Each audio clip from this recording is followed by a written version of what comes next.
La ville des Abîmes est située en réceptacle de toute la zone des Grands Fonds. Elle se termine par de la mangrove. Donc la liaison entre les Grands Fonds et la mangrove pour l'eau passe par toute une série de ravines, de canaux qui transitent sur l'ensemble du territoire. Donc dans des zones parfois très naturelles où il n'y a pratiquement pas d'habitants, voire pas d'habitants ni d'habitation, et dans d'autres zones très urbanisées, très construites et où il faut aménager les passages d'eau et il faut que l'eau arrive jusqu'à son exutoire naturel qui est la mangrove puis la mer.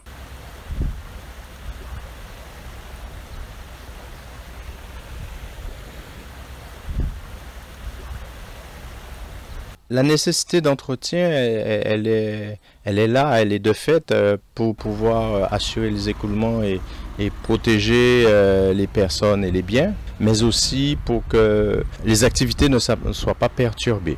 Et en l'occurrence, les moyens dont nous disposons, ce sont les personnels villes qui effectuent du nettoyage, de l'entretien courant, qui manuellement ou qui avec des moyens mécaniques, des engins. Ou encore, le plus souvent, nous utilisons les services de prestataires sur le parcours de l'eau.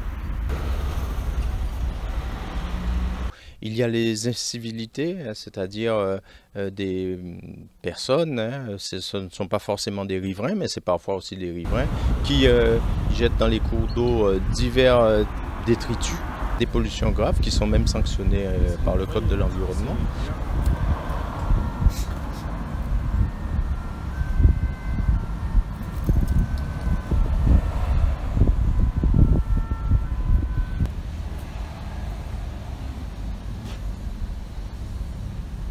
D'autres réalisent des remblaiements intempestifs sans prendre l'aval de la ville, des services de la ville ou de personnes habilitées pour pouvoir réaliser des ouvrages qui obstruent complètement les écoulements d'eau et créent en amont, c'est-à-dire en partie supérieure de ces zones-là, des situations d'inondation.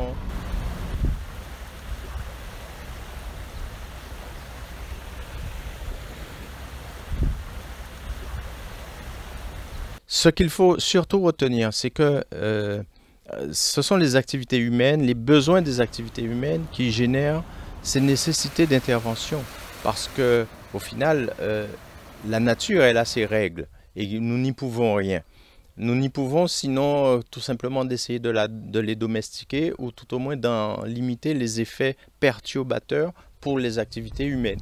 Mais autrement, c'est l'homme, c'est la société qui, à travers ses besoins, vient trouver la nature dans son cheminement naturel, dans son cheminement. Et donc, c'est en fait l'activité humaine, les hommes qui doivent s'adapter au cycle naturel et non l'inverse. Et donc, il s'agit aujourd'hui de mieux urbaniser la Guadeloupe, de mieux construire nos villes, de les faire plus fonctionnelles, plus réalistes, et plus en phase avec ce patrimoine naturel dont nous disposons, qui est notre richesse d'aujourd'hui et qui sera le trésor de demain.